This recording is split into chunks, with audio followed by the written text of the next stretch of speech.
Men have this hero's journey, losing themselves to find themselves, to finally be a sovereign being and say, I decide. Would you see the biggest struggles when it comes to self-expression? Often men feel unworthy. Many men feel like their voice doesn't count. There's so many narratives that get put on men, but the prevailing narrative is all men are powerful, all men do what they want and take what they want. Often men in these positions of power are behaving from their boy, from their inner child. They destroy, corrupt, manipulate enough of the patriarchy of the toxic masculine. How can we find the balance between the form, the structures of the masculine and the graceful expression of our feminine, which often can be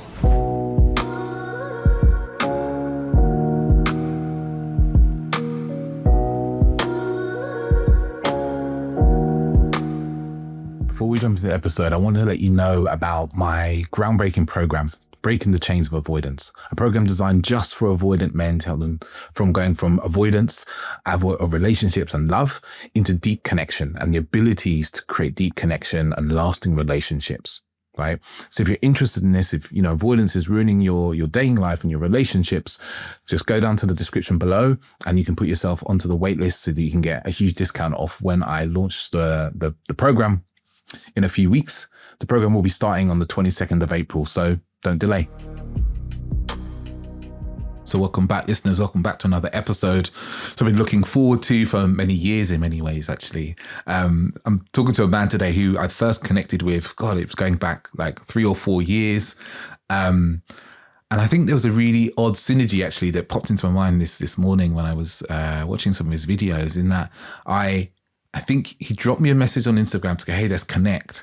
And I was walking through Old Street at the time because I was still working in my old job. And I saw his face on the side of a bus. And I'm pretty sure it was his face on the side of a bus.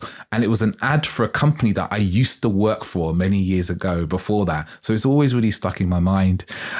We had the wonderful man who works with men deeply, coaching them in the range of things that are really, really passionate about their leadership and for them finding purpose and meaning and depth in their lives. We have with us today, Peter. How are you doing, Peter? shoo-wee. Aloha, bro, yay, brother. Peter checking in with gratitude. Appreciate the invitation. No, it's good to have you here, man. Good to have you here. And it was a really funny one. I remember you reaching out, and I remember walking past the bus in Old Street and being like, that face looks really familiar to me. Why does it look so familiar to me? And then it was a company I used to work for years ago called Farm Job. And I was like, I swear that's this guy that messaged me. Small world, brother. Different days, different chapter in my life for sure. Yeah. I thought we'd just dive right in. I have a question that kind of percolated for me today as I was kind of thinking about the episode. And it was, that was a moment in your life, maybe a low moment in your life, where you kind of looked at and you kind of see this as a pin where you were like, I need to do some healing. I need to do some transformational work, or I need to change something in my life. Like, when was that moment for you? Well, I had many. The one that sticks out was when I was probably in my late teens, early 20s. I was self-medicating with alcohol and partying. And I got arrested for having a Barney, a bit of an argument with a close friend of mine. We're outside a club in West London and we were sort of tussling, and the police got involved and ultimately, arrested me and put me in a drunk tank for the night. And I woke up the next day, not quite knowing where I was. I'd obviously blacked out, and it was my mum's birthday. It was a real wake-up call, having to leave the police station, buy my mum a birthday card from the corner shop around the corner, and go home and try to pass it off as if I'd stayed at a friend's house that night, even though I had cuts all the way down my hands from the cuffs and struggling, bruised ego, tail between my legs, and realized after that night that something drastic had to change. So really sobering, to use the pun, as a very sobering moment, to wake up confused where you are. And there's like a kind of like an irony, like the next day was your mother's birthday and having to go back to family. Like there's this one part of you, as you're kind of talking about there, that's like a bit out of hand. It sounds like, a Barney, a word I don't hear too often, but I do love. And then going to be with this deep connected family time, that's quite a, two ends of the spectrum of or parts of your being at that time. What I can relate it to is my astrology. I've got a lot over the past 10, 15 years into what I call energetic profiles, from Western Vedic astrology to Chinese astrology, feng shui to human design, gene keys. And what I learned through astrology was that my south node, my karma, should you call it, is in in Libra, and it's all about balance. It's all about family, unity, beauty, and that's very much where I feel most at home, in big groups and facilitating, leading, etc. And my north node, where I'm heading, my dharma is Aries. It's fiery, it's warrior, it's the wild man. So in that moment, connecting back to that little boy inside of me, the teenager who is misunderstood, felt out of alignment. Really what it sums up for me was that this wildness was coming out because I felt disconnected to home. I felt uncomfortable in my own body, and I had to learn over the next 15 years how to feel safe, actually. And at that time, like, what were some of the ways that you felt misunderstood? Well, I could speak to my own genetics, my own race, my cultural, national upbringing, having been born into a mixed family. My father's from British Guyana with ancestry in Manchester in Lancashire. My mother's Ethiopian, Middle Eastern, from an Islamic background. So I grew up as a child saying the Lord's Prayer in the Christian faith and saying the Islamic prayer. And even growing up in the UK, going to school in London, living in Bangladesh as a child, having to go to boarding school in Glastonbury as my parents are based in Pakistan. I always felt a bit of like an army brat, not quite landing, not quite growing roots. And there was a clash of cultures, an identity crisis, having to learn to fit in when really I stuck out. Yeah. This is, as you say that, I think for my, like how that lands with me is actually a little bit of the conversations I've had with my partner. She's Swedish and we've had a little boy. And some of the conversations we had is like, this piece of identity, like who are we, And if we feel like we're in a place like, if you're spending time in Bangladesh, you obviously stand out, you look different. And, I've been out into the subcontinent and people, they're not shy about telling you that you look different or making it clear that you are different to them. And then, like you say, even in the family, having kind of like two sides of family, who do things different ways. You've got this Christian side, the cross, the Christ, the Catholic Church or the Protestants in the UK. And then this other side, you've got Islam, which is, though they are like the closest of cousins of religions, from the kind of outside, it can seem like such different ways of being, different ways of acting. And then that kind of clash internally. And then you have people outside of you kind of projecting onto you who they think you are, who they think you should be. And there's this like real tussle internally and then even for yourself, as you say, externally with people, to kind of, is that to kind of stamp your authority of like who you are choosing to be? Yeah, I feel like that's a journey for all human beings to some degree. It's to what I call self-inquiry, right? It's doing that inner work to discover what our passion is, what our purpose is, often what our profession is as well. I knew I grew up with pressure from my father. Many men may relate to looking for your father's approval, maybe sometimes feeling unseen, underappreciated. And I learned that actually through the journey of this masculine alchemy that I work as a coach and also as the director of Europe for Sacred Sons. Men have this hero's journey, kind of losing themselves to find themselves and take that elixir of life, that magic potion, your authenticity, your self-expression, back to the village, back to the tribe, to the kingdom, to finally be a sovereign being and say, I decide. Yeah. So many men get stuck, don't they? They get stuck at the approval part, or they get stuck in the independent part, or they get stuck in the kind of seeking bit, or they never return back to the village with their wisdom. Like in your work with men, would you see the kind of biggest struggles when it comes to kind of self-expression show up for them?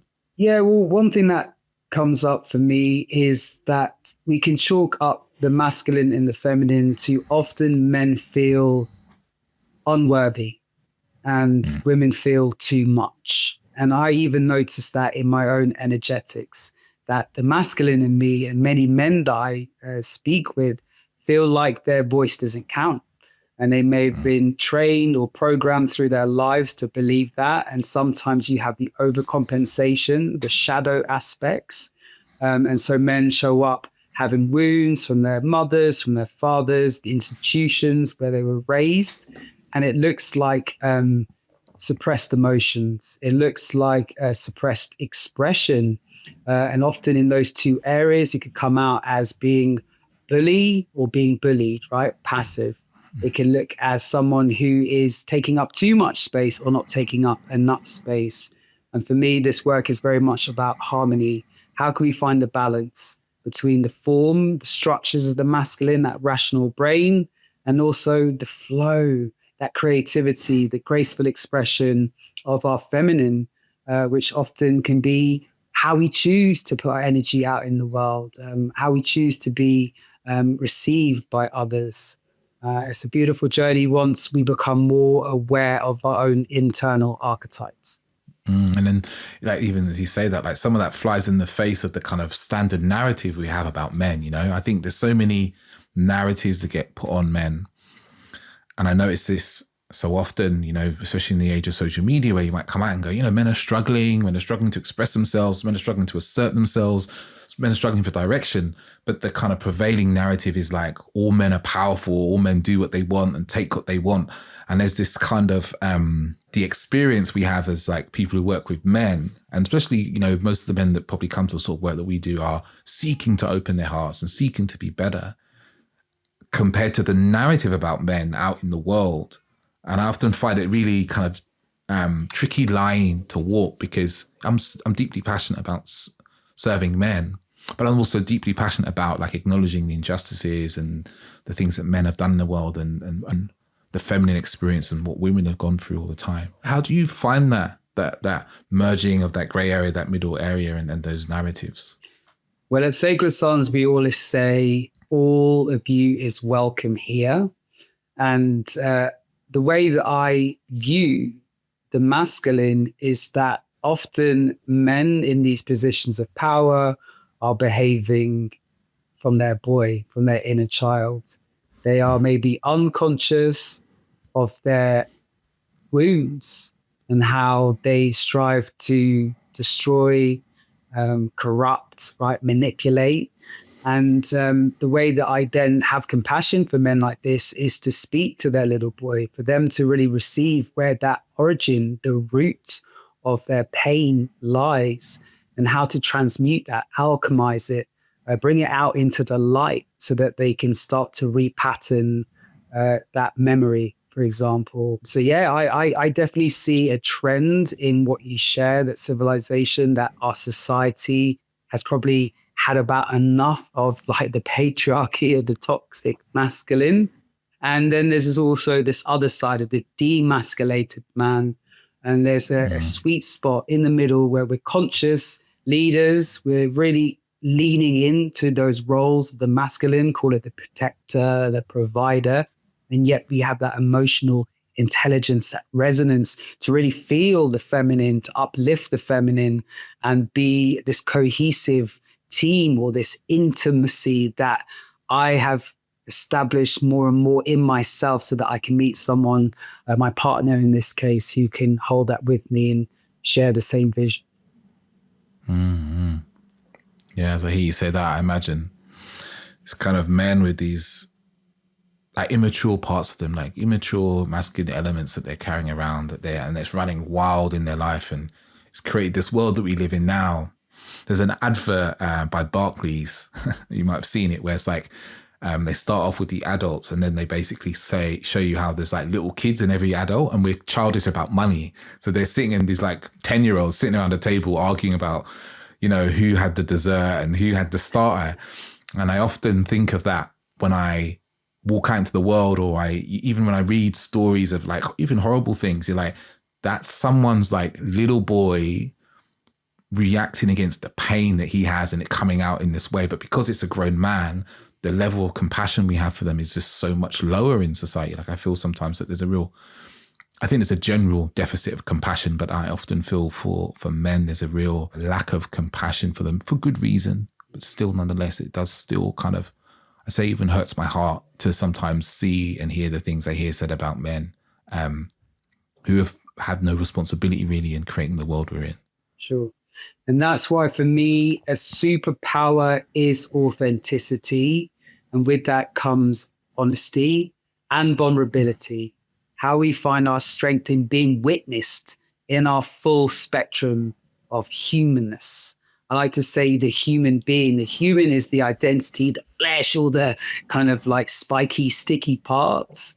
And the being is our essence. It's our the kind of more subtle energetics that many tools that I work with, that Sacred Sons work with, can express and also like amplify those aspects of ourselves that really helps bring it into cohesion, coherenceness. Yeah.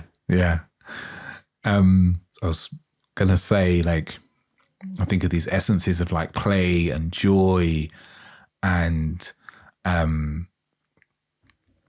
you know, tussling of other people, like the things that we do as kids so naturally. Like I mentioned before, I've got a little boy, he's 7 months old, and he has this curiosity about everything, and he's like, you know, trying to run and put everything in his mouth. And I see this curiosity and this aliveness and this joy for the smallest of things, you know, like I've seen him look at a flower with like absolute wonder for minutes on end. And I often wonder, like, this has been kind of like lost out of us, you know, and I'm kind of hearing what you're saying, that through some of the practices you practice with yourself and with Sacred Sons is like the aim is to bring this essence, these essential elements of man back into his day-to-day being, so he can feed himself as that. Yeah, it's interesting you mentioned that. We just had something called Prime Leadership out here in Portugal. It's a small intimate container for around 15 men over 4 days, and the main theme was connecting to our inner child. And I brought through a whole bunch of new ceremonies, tools, modalities, from a music production ceremony where men recorded their voices maybe for the first time. And one of our facilitators created this like immense song that we all have as a memento. We had a podcast ceremony similar to what we're doing now. Each man expressed their passion, their purpose, their 15 minutes of fame. And then at the end, we had a portrait ceremony where we were captured in film, like analog, just our essence, maybe even leaning more into the feminine, how to feel comfortable having had all this masculine warrior, king, magician, lover energy, and then express it in this flowering, blossoming way in nature with this beautiful backdrop. So yes, play is key. Joy is like such a divine expression of who we are. And yet to be grounded in this, we have to acknowledge, accept, and integrate the human to really see those wounds as access points, as gateways. That's why I love Hermeticism and talk about it in the sense that your let, right, is the gold at the end of the rainbow. So what's heavy can become light, your light. Yeah, it allows it to shine through. And as you talk about the feminine there, this is an aspect of kind of being a man that's like often quite difficult for men, like stepping into those more feminine elements. You know, we grow up with the standard messages of, you know, boys don't cry, don't be a sissy, you know, don't do those things, don't wear that color because that's girly, don't have your hair like that because that's girly, you know.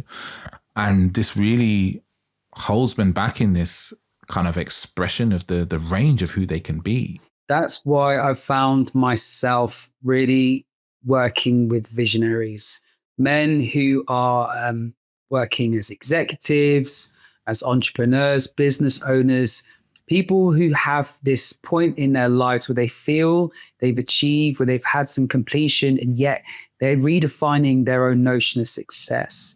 And often it could be that they've got to a point in their profession where they have hit a ceiling. I know that I experienced that working in the corporate world, from production, media, through to like broadcast journalism. I was a TV presenter for a while, and I found that I wasn't feeling fulfilled. I wasn't meeting people or having conversations, connections that really lit me up. And so when I started to lean into the feminine, call it like flow work, flow state, getting into my body through yoga, through qigong, meditation, vipassana, I started to feel more embodied, and embodied this matter. The mother, the matrix, is a invitation to really like ground in this timeline, in this vessel, this avatar, call it what you want, so that you can then become a channel for what, say, spirit, call it life force energy, the universe is bringing through you. And so I spoke to this in a previous podcast. One of the techniques I use is from victim, that drama triangle, right? The name, the blame, the shame, to the victor, becoming your own coach, creating your own reality by challenging your belief systems, to the vessel, which is this kind of final boss in a sense where we just hollow ourselves out like a flute, the hollow bone in some traditions, so that there's none of that ego, or the ego becomes aware of itself. And instead of being a prison guard, for example, being trapped in our own heads, a slave to our thoughts, we start to actually employ our mind to work with us, the head and the heart, the gut, the horn, as I like to call it, our genitals, lingam, right? That drive, that primal energy to really like fully meet our potential, to meet our highest timeline, our highest self. And that's my life's work I've done. Taking men into their power, you know, really taking them from the ways in which we just use one of those things, you know, like you said, we're usually trapped in the head, right? And we so many men, I had someone, Mark Walsh on the podcast, we were talking about embodiment. And it's just like, we're so cut off from the rest of us, you know, this feeling, this feminine aspect. And I know we touched on this a little bit before we recorded, around the kind of mother wound, or the wound of the feminine, the first feminine often, you know, it's kind of interchangeable, that so many men, and I speak to in my work, they come to me not even realizing that there's a wound there, often being like, no, my mum was amazing, I had a great childhood. It's a really common one. Or sometimes they're really clear on that, but there's this like wounding for them around the feminine aspects, or they kind of generationally taken down from their mothers, like whether that's around kind of emotional blocks, whether it's issues with intimacy, issues with self-esteem. And I know that you've talked quite openly about some of the wounds and the healing you've had to do with your own kind of mother line in your life. Like, how did that show up for you, that kind of wound around the mother? Oof. Well, this again is a part of my astrology, my human design, my gene keys. The more I've incorporated these aspects into my coaching, the more I've seen that many men share a thread that goes through all these different traditions. For me, my mother is my greatest teacher, in the sense that from an early age, being the youngest child in a big family as well. My mother has 5 brothers, 5 sisters. My father in his 60s found out he had over 15 half siblings. I've got a sister, we've got lots of cousins, got 2 nieces. There's lots of femininity in my life. aunties who looked after me. And my mother, as a result of my cousin committing suicide in a very painful way, mental health issues, escaped the institution. The first day they tried to lock him up, poured gasoline, petrol over himself at the gas station, the petrol station, set himself on fire. And as the boy in my house, I was not encouraged or even stopped from grieving and made to support, to help my mum. I often hear people say, don't cry, right? And I was the same. I was like, Mum, don't cry. You're going to make me cry. And it was as if what you shared, boys don't cry, real men don't cry, was something that would be so ingrained into me that I stopped even others from expressing themselves, from being vulnerable. And my mum sort of spiraled, got into drugs. And for a long time in my early mid-teens to early mid-20s, I had this dark night of the soul. It was as if our souls were intertwined in the abuse. I call it self-abuse, self-hate, self-harm, all these aspects of not wanting to look at that heaviness, that darkness, ignoring it. And so many people, I'm sure, who are listening can relate to times they numbed themselves, they self-medicated. And it gets to a point, at least in my life, where I was at like the cliff's edge. I'd been arrested, as I said. I also got into fights a lot, got arrested, got sent to A&E, had 17 stitches in my head. I was close to death. And I realized, having transmuted a lot of that work, having left the coop, flown the coop, left my home at 23, going on a pilgrimage, initiations across the UK, and then eventually into States. I lived in New York for a while, and then to Peru, to the Amazon. I lived with the Shipibo, initiated with plant medicine, ayahuasca, etc. That this wound was actually a part of my story. And the deepest I could go into it, the deeper I could draw medicine, actually, in some ways. A bit like if you get bit by a cobra, right? Like the venom itself is the antidote. And so I've then since been applying that to my relationship with my feminine, more intimacy, being able to actually date myself, self-care, self-love, all these other aspects that I work with men and women, actually, and how then to bring that to the masses and create programs, create trainings, retreats, my one-on-ones as well. Mm-hmm. It's so important to, as you say, see that wound, because there's this, I think you kind of mentioned it before, around the lead into gold. Is like that wound that you carry around, you know, your mother and those experiences, they become, and I imagine, like, from what I've heard of you speaking, and it's like they become like your gold, your teachings, your lessons that other people can receive, because you've been through it. You've been through the dark, as you said, the dark night of the soul, the difficult things that you're not wanting to look at, the pain and difficulty. Yeah. And I will also say, for others who feel that their father or father figure, right, is somewhere that the origins of their hurt lies, I too have been aware of that aspect of myself, of how when I was a young man, a baby, I had a memory through meditation and initiations, going to Africa, that even when my father shouted my name to try to protect me from falling as like a 1-year-old, that was imprinted in my belly. And I carried this knot of fear, of guilt, actually, of shame that I was wrong, that I was born wrong. And so many men have this. They carry this wounds of being too much, not being enough. And it becomes kind of like a self-fulfilling prophecy.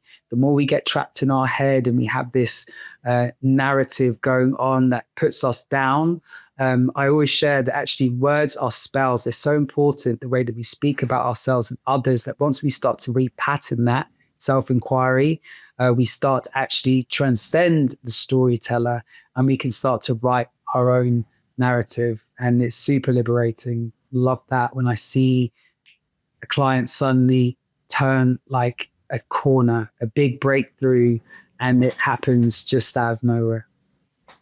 Mm-hmm. Yeah, that bit about this, like you said, this self-fulfilling prophecy of story is like, I was listening to a podcast a little while ago, actually, probably years ago, and it's something that's all stuck out. It's a Human Lab episode. And it's like, he says something like, our brains are wired for story. Our whole brains are wired for like listening, understanding, and interpreting the world through story. And it's why it's been such a ancient traditions of all these ancient cultures of telling story. You know, you go back to the Aborigines, and they didn't even really write anything down. They just told stories, and the stories were continually passed forward. And our brains are kind of wired for that. And I see it in my work with men in relationship. Is like, so often we're not even aware of the story. We're not even aware that there's a story we have about ourselves, about our self-worth. The story isn't, we don't realize it's a story. We just think that's what reality is. And this is the reality I live in. I live in a reality where I'm not good enough and rejection always comes my way, or I'm unlovable. And we live and we try and convince other people of the story, the truth of our story, become belligerent. Like, no, you don't understand. My story's true. This is how it is. And it's such a magic moment, as you described, when we see like, oh, wait a minute, this is just a story. Like, you know, like we tell kids, we just made it up in our minds. Maybe it was such a young age that like it has such a deep rooting in us, but that it doesn't have to stay that way. We can excavate it. We can pull up those roots, and we can lay that plant, that tree to rest, and then take on a new narrative for ourselves. Yeah, and that reminds me of the importance of rites of passage as well. These initiations that even today happen across the planet, less so maybe in Western society, boys to men. What it feels like is a death of these old stories, a breaking down of these belief systems and structures so that we can rebuild and actually grieve those old parts so we can integrate the little boy, the teenager. I've been working with that archetype of the teenager who lacks direction, shirks, right? Responsibility, doesn't want to take on duties, wants that eternal summer where the days are forever filled with play and just silliness, right? And yet now transcending the teenager, acknowledging that there's a time and a place for fun and games. That is the maturing. That's stepping into the king, this new story of being able to serve all those aspects of myself from the little boy all the way through adolescence up to now. And then finally stepping in to the elder, the steward of the land, the teacher, the guru, whatever floats your boat. We all have the capacity to touch others' hearts through our own hearts, through our own storytelling, and actually make a big impact in the world, as long as we're on purpose, as long as we're following our passion, as long as we're listening to our intuition, that feminine, the throne of our queendom in our guts, and aligns with the throne of our intuition, our intention, our kingdom in our hearts. That's where I feel that synergy, the masculine, the feminine, the harmonizing can truly bring us into a right relation with the land, with the sea, with all the elements and seasons, to truly reflect the grandeur of Mother Nature, of Father Sky, of the cosmos. The richness is there. Yeah, and you mentioned the rites of passage, and I wonder, like, how have the rites of passage that you've engaged with, how have they impacted you? Yeah. Well, what I will share that in this recent training we did, Prime Leadership here in Portugal, the opening ceremony, we had the men cross a threshold. And this is often what initiation, a rite of passage is. We had the men right before they started, we smudged them, cleared any energies with smoke, then step into waters, sacred waters, crossing over to the other side and allowing that to completely remove the stories that limited them, right? And so I've had those experiences by going to the Amazon, living with the Shipibo. I've had those experiences in Vipassana, 10 days of silent meditation. I've had those experiences in Gabon, living with the Bawiti and working with Iboga. I've had those experiences as a celibate man, foregoing any intimacy in relating penetratively with another. Even with myself, semen retention, right? Like cultivating that masculine presence. And finally now, like stepping into conscious relationships in my partnership, making a life commitment to a woman that I've been praying for, that I've been calling in for at least 2 years. And finally she's here, and it was the biggest initiation of my life. I've just up leveled so many degrees that really there is no more uncertainty or doubt. With her support, with that balance in and out, right, as above, so below, I finally feel like anything is possible. Yeah, the greatest initiation of relationship. It's I don't know how relationship was for you, but for me, for many years, relationship was a minefield of difficulty and projection. And, you know, even my own mother wound showed up a lot in my own relationship. You know, my mother was a very stern woman. And, you know, especially in her early years, I think, you know, hardened by life in Jamaica, you know, emotions didn't come to her naturally. And I kind of took on that way of being. And I wonder for you, like in this, what have you been learning about yourself in this new union? What have you been learning about yourself, and what's kind of been coming up to dissolve as well? Maybe some patterns that you wouldn't have been thrust into without relationship, because it has that kind of magic ability as well. Well, a big thing that I've learnt on this journey into sacred union is how much I was bypassing. Many of us on the spiritual path, on the material path, looking for success in many different ways, avoid those difficult moments, difficult conversations, right? For me, it was radical honesty with my partner. Before we even became an item, I was very clear about my boundaries. And I shared that I wasn't looking for a casual fling.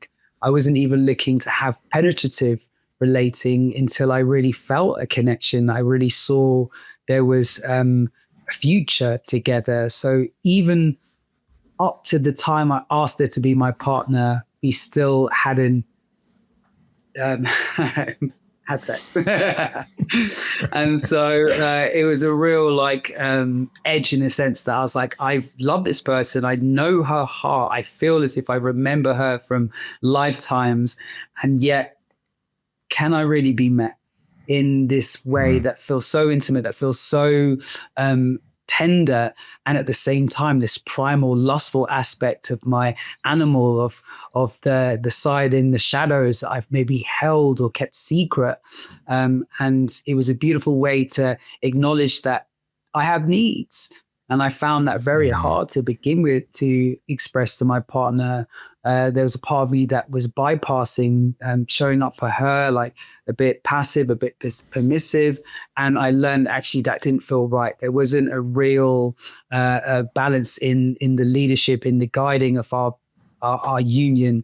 Sometimes I felt as if I was demasculated or I wasn't appreciated. And so now I take responsibility for the times I'm activated, triggered.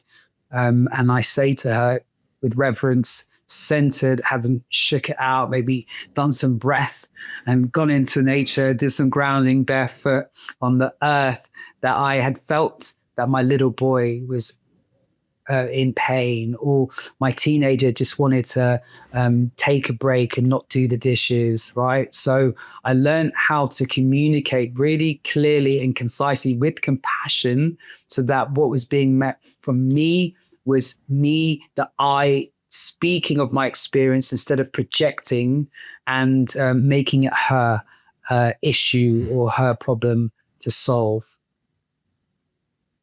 Mm.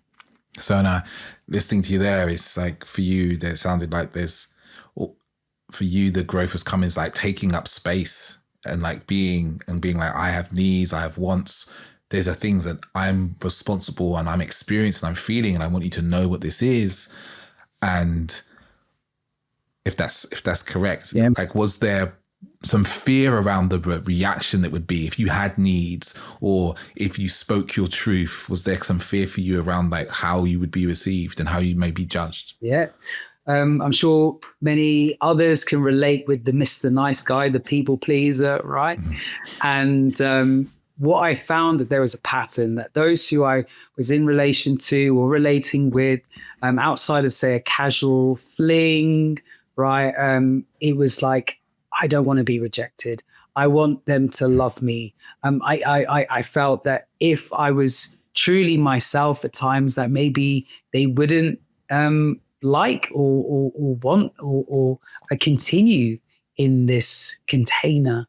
And so the first part of this journey, and I feel like it relates to what I shared about the North Node, my Dharma being in Aries was having to find comfort in the discomfort, having to channel the warrior spirit, to have my boundaries, to say what it is I don't like, and acknowledge that sometimes that's hard for another person to hear, particularly a lover, someone who, when we're in our hearts and we're so tender and sensitive, that it's a little bit disorientating to bring some disharmony, right, to the container. And often when I would say it, I would have to maybe, or not have to, I would like apologize. And I was like, why do I feel that my emotions, my feelings aren't welcome? And we really worked through that. And I learned how to regulate myself, center myself before expressing these aspects, so that when I shared it, it was like emotions with data.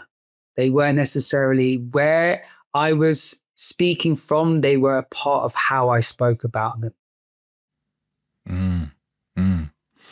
And like, as you say that, like, your feelings weren't welcome, I kind of trace, and you know, maybe this isn't, but like I'm reminded of what you said around those early years when your cousin passed, of like being like, don't cry, you know, you feeling like your process of grieving, you had to hold that all back. And it's like, and I guess I point this out because so many men that I speak to and work with, it's like, they have the experience you're talking about. They don't feel their feelings are welcome. They can't set boundaries. They can't ask for what they need, or they don't even know they have needs because they're so used to doing them themselves. And they have no kind of way to trace. There's no way of being like, oh, actually, I can see where this started in my life. I've been doing this for 20, 25, 30, 40, even 50 years. I've spoken to men. And it's such a common experience that I see in men. There's this like real wound around our feelings and our emotions. Like, I think often I feel like for men in relationship especially, our biggest fears are not really like our safety, our physical safety, but our emotional safety. Will I be met? I think you said those words, like, will my emotions be met with like love, care, and compassion?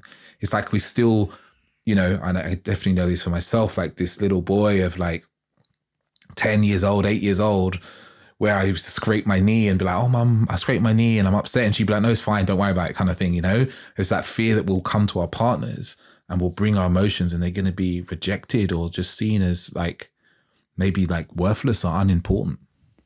Completely resonate.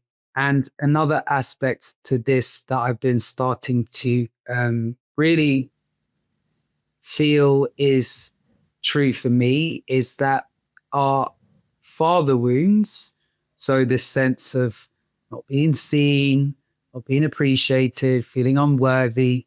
My father still to this day will use, you're useless. Like, you can't even screw in a light bulb, right? And so when I've been doing DIY in my new home here in Portugal, I have my dad's voice in the back of my head. And you know, there's times when we were building a bed with my partner and I was getting frustrated because the pieces wouldn't fit. And I realized that this was the father wound, and I was able to express that to my partner, her to hold it with me and us to process. And yet the mother wound, the sense of maybe being like overprotected or feeling unsafe, actually is important to work with other men, with brothers around this, because in my case, and maybe other men can resonate with this, I'm not looking for a mother in my relationship. And often I've maybe lent towards that because I wasn't parenting myself. I wasn't able to hold those pieces and bring them back in alignment. So with my partner now, like that aspect of like the sensitivity, the neediness, whatever it might be, I will speak to it as I share from a centered place, emotions as data. And yet when there's like still fire or water in my essence rolling, roving, flowing through my body. I'll pick up a phone. One of my brothers got many on speed dial as a result of working in menswear, particularly with Sacred Sons, internationally, all around the world for 3 years, and be like, bro, you got some space. I love just to vent. And it really, really helps. And many men may be able to resonate that maybe the brothers they grew up with, they went to school with, they work with, don't have the capacity. However, once you get into circles, councils, you work with men in groups, leadership trainings like I have, you find that there are other people who have similar experiences and they're able to actually hear you and not give you unsolicited advice, just to receive and with consent offer some reflections, offer some guidance. And that's really the way that I love to work when it comes to both aspects of these wounds. And I think a lot of men relate to that. And it even speaks into, I'm seeing this spoken about by numerous kind of men's workers and even therapists. I had a guy on recently, a guy called Quentin. We were talking about this where, there's a call for men to be more vulnerable in the world. There's a lot of women calling for vulnerability. And I've come to see that I understand the feminist desire for vulnerability, and it's really more from a point of view of safety. What they want is safety, the emotional safety with us. But I also speak to a lot of men who are like, I was vulnerable with my partner. I really expressed I was like really struggling about these things. And, 2 weeks later, she dumped me. And that's a very standard comment I get in various places. And like what you're speaking to, and I'm hearing, and I'm also speaking to a lot of my clients about, is like, bringing the unfiltered, the kind of rough and ready parts of our vulnerability to the men in our lives that we can trust, who, like you said, they're men who have like shown up and done the work. And I caveat this is because, as you probably know, as what I know, a lot of men don't have men like this in their lives at all to go to. But these are the men that you want to go to, because you can bring your like unfiltered, like, I'm pissed off I'm pissed off of her because she's always like negating the things that I do. She doesn't pay any attention to the things that I do. And she's always asking for reassurance. And they can hear you, like you've just said, and go, I hear that there's like some frustration there, but I also hear that this isn't just about her and what she's doing. Like, where does this really come from for you? Which is, an incredible reflection to get from someone. As you mentioned, also, it's like so many men are so used to like not having male friends in their lives that they can feel safe to talk to, but they grew up maybe seeing the feminine as a safe place. So they bring this stuff to their woman and they create this dynamic, which many women come to my DMs about, which is like, I feel like I'm my partner's therapist. I feel like my partner's mother. I'm always having to process his emotions with him and for him. And actually, this has made me feel really unattractive and destroyed the polarity in our relationship. Yeah, it's relational intelligence, right? And often there's trauma dumping out there in the world where people suddenly get a hit of their feelings, the floodgates are open and it just comes all that in one go. And so what you're sharing about men having the capacity, like with what we do at Sacred Sons, what we do as coaches, is about kind of finding that these high stakes of being in these circles, being in these calls, having these sessions gets us prepared to face anything. And often when it comes to a partner, the feminine, the beautiful sister that you're relating to, holding space, witnessing is the greatest gift. That to me is safety. It's not trying to rescue anyone. It's not excusing yourself, right? Yeah, take accountability, apologize if you've been out of alignment. And at the same time, just receive, be there to hear it. And when you have something to share, as I spoke to, allow it to land, allow it to ground, make sense of it, journal. Quick, easy way that I love to do is grab my phone, record a voice note, a stream of consciousness, just speak out loud, hear it back if you like. And you're like, okay, so these are the dots I'm connecting. That way, when you do go to share this with your partner, we call it a charge clearing, right? When you have a charge, whether it's heavy, negative, or it's this positive golden charge that you haven't what's yet told her, you have more data. You can really speak from a grounded masculine place and invite in your presence. And that's a real capacity to grow, because the average man, there's so much reactivity. There's so much emotional reactivity. Their partner comes to them and they're like, you didn't unpack the dishwasher this morning, or you never unpack the dishwasher. I love using household chores as examples because they're just so real for us, right? And they I think they still trigger that a very old part of us that, our mother asked us to do. I remember my mum was endlessly asking me to unpack the dishwasher and I was just pretending she wasn't asking me. But like in those moments, or when our partner brings something to us that they're unhappy about or sad about, this, holding space, men hear that phrase and they're like, oh, I just gotta listen. Like, oh, that's easy. Listening's easy. But this idea that I've been listening my whole life.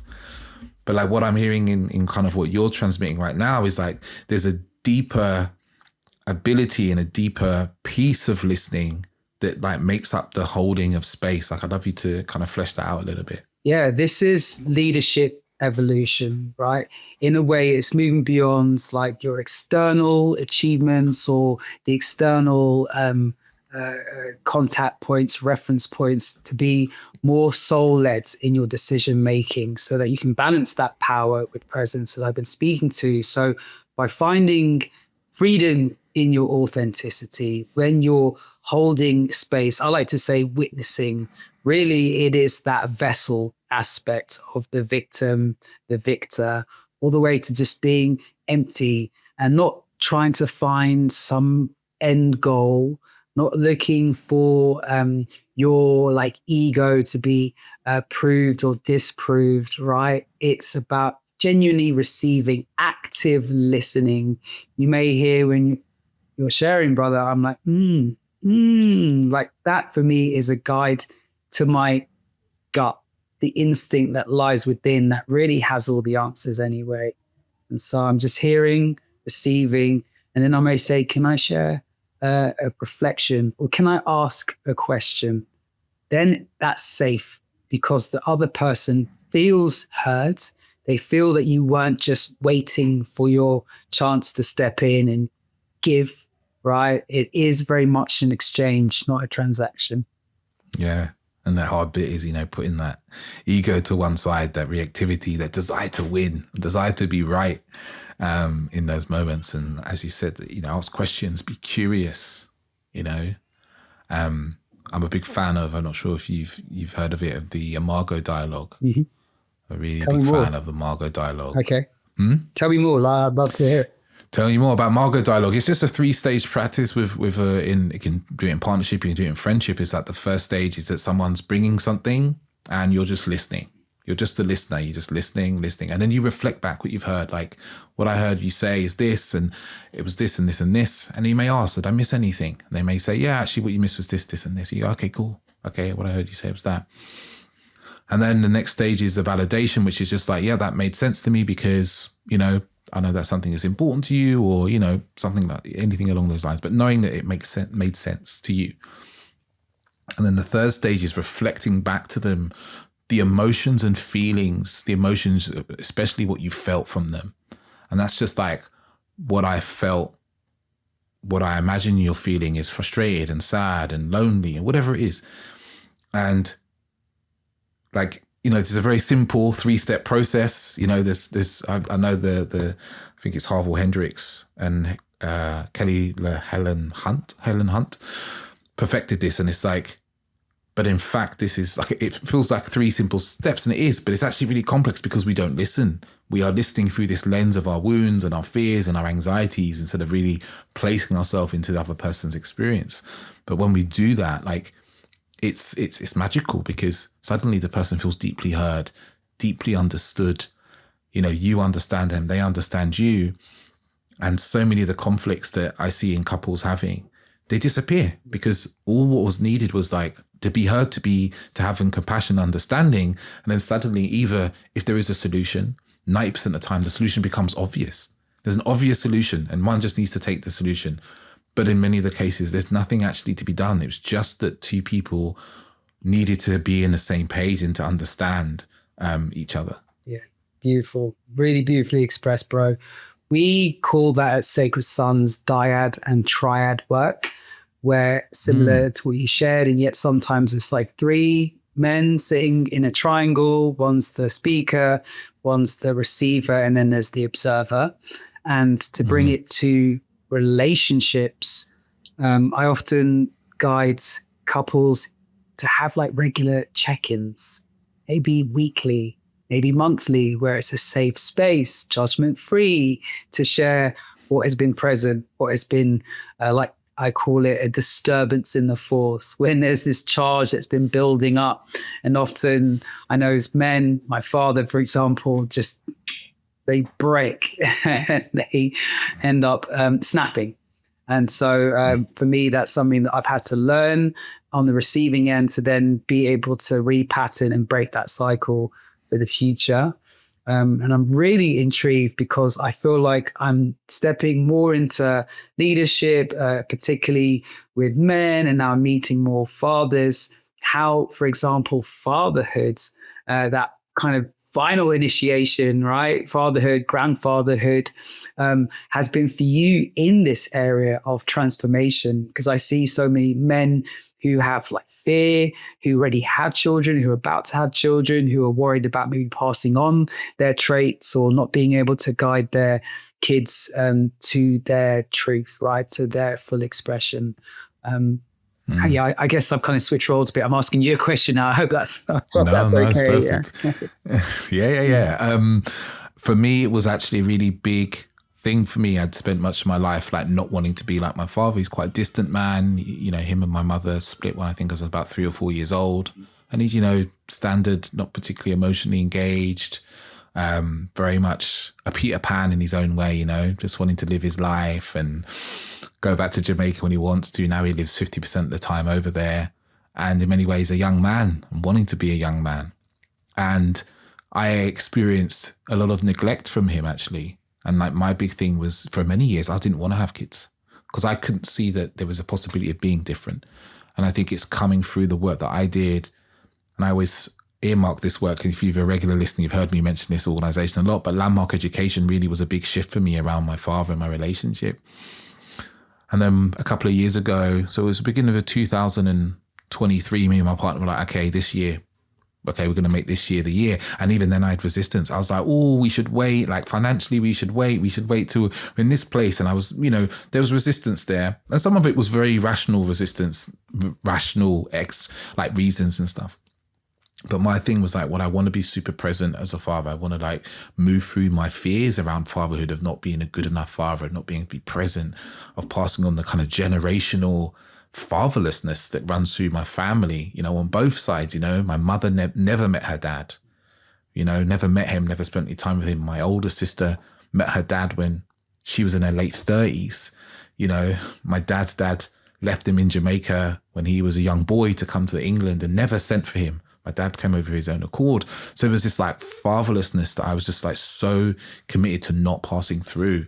And I spent probably, 6 months. I was doing some work in a men's, what's it called, program. And a lot of my work was like releasing the fear around fatherhood, like letting go and stepping into what I wanted to be as a father, like getting a real clarity on that. So me and my partner spent a lot of time talking about what sort of parents do we want to be? What sort of child do we want to raise?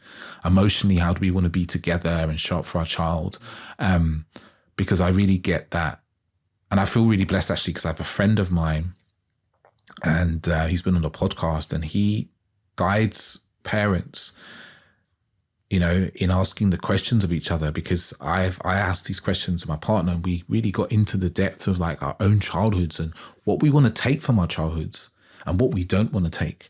Because it's easy to look at demonize our parents and be like, but we saw some real gold, and what we want to take and what we want to bring in.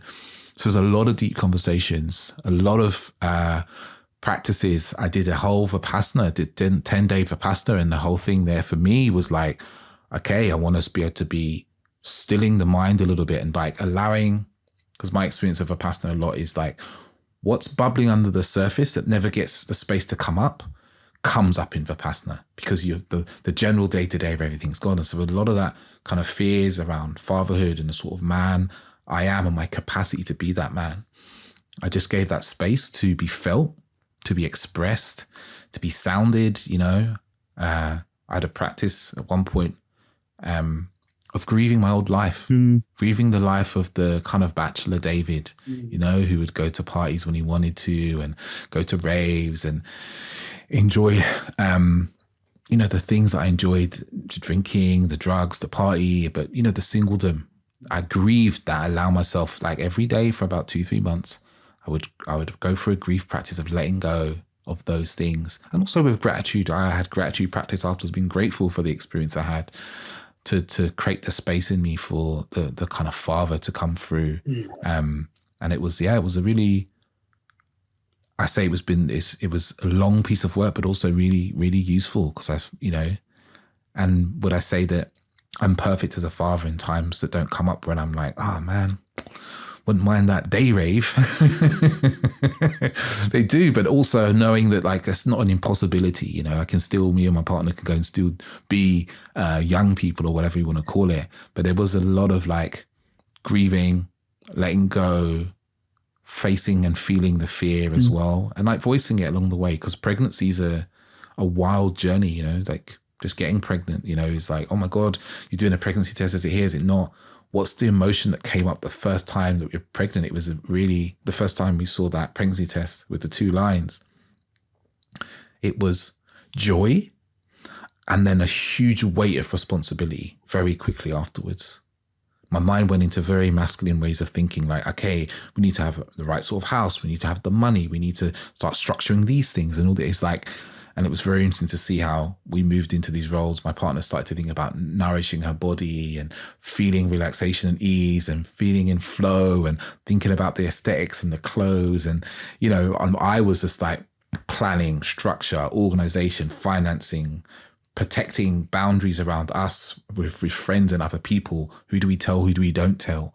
You know, so it's a really, it's a really transformative time. But I think it's really important for any man listening to this, like, stepping into fatherhood, is like to ask yourself some really good questions about it. Because if you don't, the baby's gonna come along, and there's gonna be some wounding there for you that you haven't dealt with. And when you're tired and you're exhausted and you haven't slept well, like, that's when our old patterns find the easiest way to kind of come out. Yeah, I hear that. That's such a beautiful way to express and make it accessible to us who've yet to step into that portal. The way that I receive it as well, bro, is that we're all kind of fathering ourselves and our projects, right? Our relationships, our jobs, whatever our passions, our hobbies are, and how to really embody, like, that season of death, right? And you shared it in such a beautiful way. Grief is such a powerful emotion, and it's very often not met, and particularly in men, and how actually to work with that energy to create praise, or as you called it, gratitude. This is something that one of the teachers, Martin Practel, talks about in his book, The Smell of Dust on Rain. And what I've seen in your share there, bro, is that you've actually been reparenting and repatterning how it is that your relationship is now being guided into those roles. And it's healthy to have some traditional roles in relationships, to be aware of how to step in consciously. And I'd also love to hear, because I've heard this recently as well, that our children are actually raising that child within us at that same age. So throughout their lives, right, from a little infant, or even before that, from the seed, right, the fetus to the infant to the child and beyond, that it's raising or reverberating, resonating aspects of our own story. So how's your 7-month-old doing at the moment, David? Yeah, man, he's really good, you know. He's really calm. He's very relaxed. He's very happy. He really loves people, and he loves to enjoy his life. And it's just really interesting as you say that. Like, I can really say about, like, reverberating. I almost feel it like raising him is like parenting my own inner child at the different stages that they're there, you know? Like, even when he was born, you have this urge to hold them, but there's also this, like, there's a part of you that holds your child in the way that you imagine that you wanted to be held, that you wanted to be loved and you wanted to be taken care of. Or, like, you know, in the way that there's these roles that kind of fall out in our relationship. You know, I'm working more, my partner's looking after him more. But also, like, I've been like, oh, I really want to be active in his life. So, you know, wherever I can be super active in the ways that, not so easy, but ways that I can really play to my strengths, I am. Like, I make most of his food now that he's eating food. Because I'm like, I don't want him to associate just like mummy makes food and mummy does those things. I want him to see that there's these roles and we play to our strengths, but also that like these roles can be dissolved like quite easily. So it's a really, because I guess there's a part of me that like wants to give my inner child that, like, oh, I want to feed him and I want to make sure he has good food. And I can envision already the stuff that, you know, taking him to play football, or maybe I'll take him to Hackney Marshes one day and be like, I played football here when I was a kid, or once did flats, and be like, I played football here. This is, you know, and show him the life that I led as well. And also, I think the important thing for me is I've kind of see already is I don't ever want him to feel that I'm perfect. Right? I want to not see that I'm a flawed human being, but to see that I'm not always right. I'm going to be wrong sometimes, and be humble when I'm wrong and he's right, because that's going to come in a few years' time. And I think, that reparenting we get to experience in having a child. And I think it's also really important to do some of that, or a majority of that work beforehand, because I could see where, and I can see it now actually, is sometimes I get frustrated with him. Like, I'm like, oh, he won't do what I want him to do, or he's not going to sleep in the way that I want him to. And I love that I'm in a relationship where I can just voice that and be like, oh, I got really frustrated with him today. And she's like, what did you do? I'm like, oh, nothing. He wouldn't have really see. Maybe there was a look on my face, but I just felt that frustration. Yeah. And I imagine that, knowing who my father is and my relationship to him, that's exactly how he would have been. And sometimes I'm having to be like, oh, there's some shame there I feel about being that way, but actually also bringing compassion and understanding and realizing that, you know, when one is tired and overworked, it's just a very normal way for us to be, but, you know, doing our best to like see it and take responsibility and looking to be better. Yeah. Yeah. It feels like modeling accountability, right? And authenticity. It's beautiful to hear. We have a 6-month-old in our tribe, the family, our village out here, and Caetano, the little 6-month-old, had solid food for the first time last week. We did a big ceremony where we all came together and watched him try to chew on a banana and kind of spit it out, and it got stuck on the roof of his mouth. And he actually came to our retreat this past week, and to see him in a circle of 15 men, like playing the drum, or attempting again to play the drum, and him being sociable and laughing and being really comfortable in that environment, really reminded us all of that little 6-month-old inside of us who's figuring it out. And he shared it in a really beautiful way. Like, of course, you know, there's roles, and yet they are there to also be redefined, to be shifted, for the man to step in, for the woman to step in, for us all to share the load, right? And that's why, for me, community is so important, to have a village to raise a child. I remember one of my mentors, Uncle Matoshka at Sacred Sons, once shared that, I feel like it's an African proverb, and apologies if I get this slightly construed, a child that didn't feel the warmth of his village will burn it down just to feel the warmth, or something along those lines. And for me, he spoke a little bit to that with your father, and also acknowledging how in those moments where you are tired and run down, it comes through. And often the child can be a mirror of that. And yet, once you're aware of those projections, we can take ownership and actually start to do that work in real time, so that we don't pass on those traits, those wounds, that trauma to the future generations, to our descendants. Yeah, exactly. I always see it as, you know, for men, I think, like, outside of family, like accountability and being able to take responsibility, like in real time, in relationship, in other areas, is just such a powerful thing. Because often we fear being wrong or making mistakes. It's a big thing for us, you know, fear being wrong, making mistakes. And we think if we own up to our mistakes, we're going to be vilified, we're going to be attacked, we're going to be, you know, burnt down, you know, whatever it may be. And my experience has been in almost every aspect of my life. Like when I show up and go, hey, look, actually 5 minutes ago, I just did something actually, and that wasn't really what I wanted to do. And you take accountability, you take responsibility. People trust you more. Yeah. People trust you more because they can see you've got that awareness. Mhm. And also they can see you have the bravery to kind of show up and communicate what's going on. And people trust you because they know that they're going to, from you, they're going to get a trustability and honesty, which goes almost counterintuitive to like how our ego thinks it's going to be. And the flip side, right, is those who don't always have to claim their victories, right? Who don't always have to shout from the rooftop their achievements. I sometimes feel like when I do the dishes or I hoover, I clean the toilet, I want my partner to know, like, hey, I've been hanging up the laundry outside. And yeah, I just sit with it and be like, that was for me, actually, to really know that I'm stepping into this this sense of maturity, the king and the steward. So yeah, it reminds me of family constellations, and I'm unsure of the timings. However, just as a little sprinkle, we have this huge event at Sacred Sons. It's our most impactful yet. July 24th to the 27th, just outside of Dublin in Ireland. It's called Convergence X Europe. And we're having 4 different convergences all around the world, from Canada to the States to South America and Europe, where 100 men are being invited to do all of this practices, exercises, all the tools and modalities we're speaking about on this podcast. Ultimately, the work, if you want to call it an umbrella term.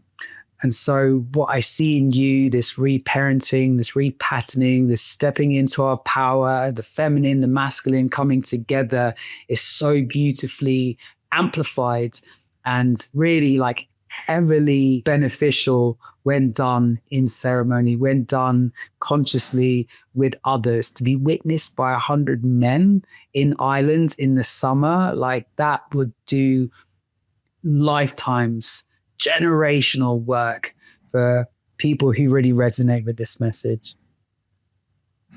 Amen. Amen, man. It's a beautiful event. There's so much healing happens in groups because we get seen and we get to dissolve the shame of being seen, which is such a wound for, I say almost everybody, being seen, especially in vulnerable states, and then receiving the acknowledgement, the praise, the love, the very thing that we often were malnourished in our lives, in our childhoods, and even in our adult lives. Yeah. And it could be medicine that we carry forward through our leadership at home, at work. I really do believe in sacred masculine in business, for example, how to bring these like qualities of the mature masculine, of building power structures through these sharing, through these check-ins, making it so that we build trust in teams as well. So much we could talk about. So many men, women, children are benefiting from this work around the world. And I genuinely feel more than optimistic. I feel like we are enacting an ancient prophecy that our ancestors have laid the breadcrumbs for us to follow back home.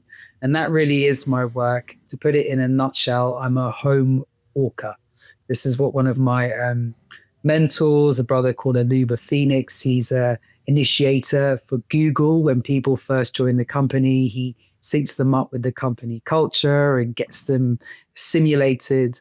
And he said to me, what you do is make others feel safe to be themselves. What greater a gift to truly invite people into their authenticity, to feel as if there's no more not boundaries, because boundaries are important. There are boundaries, to then transcend them, to then build new bridges to the unknown, great mystery, aspects of ourselves that we never could imagine existed. I love that. That's beautiful, Baba. Really beautiful. And I see the time is running away with us very quickly. It's going to be a beautiful conversation. It's just weaved and danced. I imagine the listeners are wondering where they can hear more of you, see more of you, work with you, and, you know, whatever, if you have any retreats or programs coming up in the near future. So I mentioned Sacred Sons Convergence X Europe from July 24th to the 27th. That'll be at Rockfield House, just outside of Dublin, Ireland. I also have 5 to, I would say at a push, 6 coaching one-to-one spots where I work with conscious visionary leaders to fulfill whatever goals they set out. I do 3-month containers and 6-month to 12-month containers.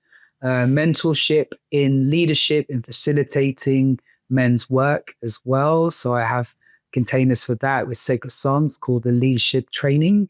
You can find that on sacredsons.com. And you can hit me up, Instagram, Men's Work Coach, website, mensworkcoach.com. And you can email me directly at peter@mensworkcoach.com. Fantastic. Thank you. And as the message to listeners, I say more and more now is, you know, if this has been a conversation you've enjoyed and you know someone who could really benefit from hearing our words, you know, have we gone through such wonderful topics? Maybe it's a man who needs to dip into this work. Or maybe there's a woman who just needs to hear that there's men that are in this work that are thinking about it to change her resolve around men. And please share that with somebody, share that with that person, because, you know, it's always good to share the love. And a cheeky request as well is, if you've enjoyed this episode, whatever platform you're on, just go give me a little review, a little rating on Spotify or Apple, because it goes a really long way to more people hearing the podcast. And, you know, as Peter said, we get to reverberate out into the world and put our ripples out into the world and shift the world and shift the consciousness and the way of being of men and women in the world. And that really is the message, bringing us back home to our authentic selves, and being a vessel for making that happen. But I will say a big thank you to Peter for his time and his energy and his wisdom. And thank you to listeners for listening. And I say ciao, ciao, and I'll see you next week.